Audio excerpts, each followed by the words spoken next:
সামাজিক দায়বদ্ধতার নিরিখে আবারও নজির স্থাপন করল চন্দননগরের কয়েকজন ইঞ্জিনিয়ার। দৃষ্টিহীনদের পথ চলার অবলম্বন লাঠি বা ব্লাইন্ড স্টিক। এবার সেই অন্ধের লাঠি যদি হয় কৃত্রিম বুদ্ধিমত্তা সম্পন্ন, তবে দৃষ্টিহীনরাও দৃষ্টি না থেকেও সমস্ত কিছু অনুভব করতে পারবেন সহজে।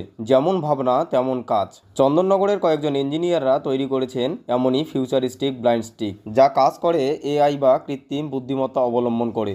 ইঞ্জিনিয়াররা নিজেরা তো জ্ঞান অর্জন করেছেন, এবার সমাজের জন্য কিছু করার ভাবনা থেকে আবিষ্কার করেছেন একের পর এক জিনিস। এর আগে তারা তৈরি করেছেন র্যাগিং বিরোধী কিট, এবার করলেন এআই ভিশন ব্লাইন্ড স্টিক, যে স্টিক বা লাঠির বহুমুখী কাজ। আবিষ্কারকদের দাবি এই লাঠি দৃষ্টিহীন মানুষকে একা পথ চলতে সাহায্য করবে, ট্রাফিক সিগন্যাল থেকে শুরু করে সামনের কোনো বিপদ আছে কিনা তা জানিয়ে দেবে, টাকা চেনাবে, ক্যাব বুক করতে সাহায্য করবে, একাকিত্ব দূর করতে কথা বলা, গল্প করা, গান, খবর শোনা যাবে এই লাঠির সাহায্যে।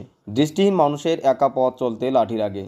সেই লাঠি যদি এআই সম্পূর্ণ হয়, তাহলে দৃষ্টিহীন মানুষ যেন চোখে না দেখেও সব দেখতে পাবেন। সেই ধারণা থেকেই চন্দননগরের এই সংস্থা এআই ভিশন ব্লাইন্ড স্টিক তৈরি করেছে। প্রায় 3 মাস সময় লেগেছে এই লাঠি তৈরি করতে। পিভিসি পাইপের লাঠিতে battery, camera, circuit, Bluetooth speaker আছে। ইয়ারপড বা যে কোনো ব্লুটুথ ডিভাইস কানেক্ট করে চ্যাটবক্সে কমান্ড দিলেই উত্তর দেবে এআই ডেভিড। ভয়েস কমান্ড দিয়ে জেনে নেওয়া যাবে সব কিছু। এ বিষয়ে তরুণ ইঞ্জিনিয়ার অয়ন বাগ জানান, তারা ব্যবসায়িক দৃষ্টিভঙ্গি থেকে এই ব্লাইন্ড স্টিক তৈরি করেননি। দৃষ্টিহীন স্কুলে তারা এই স্টিক দেবেন। তাদের তৈরি স্টিক দেখে যদি কেউ বানাতে চান, সেক্ষেত্রেও তারা সাহায্য করবেন। তাদের সংস্থা কনসিমিয়েন্তো ইনফোটেক বাণিজ্যিকভাবে সফটওয়্যার হার্ডওয়্যার নিয়ে কাজ করলেও সামাজিক দায়বদ্ধতা থেকে তাদের এই আবিষ্কার। সর্বোপরি তাদের এই ভাবনা এবং আবিষ্কার নিশ্চয়ই এক যুগান্তকারী পদক্ষেপ। ভিডিওটি ভালো লাগলে চ্যানেলটিকে অবশ্যই সাবস্ক্রাইব করে পাশে থাকবেন। ধন্যবাদ। ভালো থাকবেন।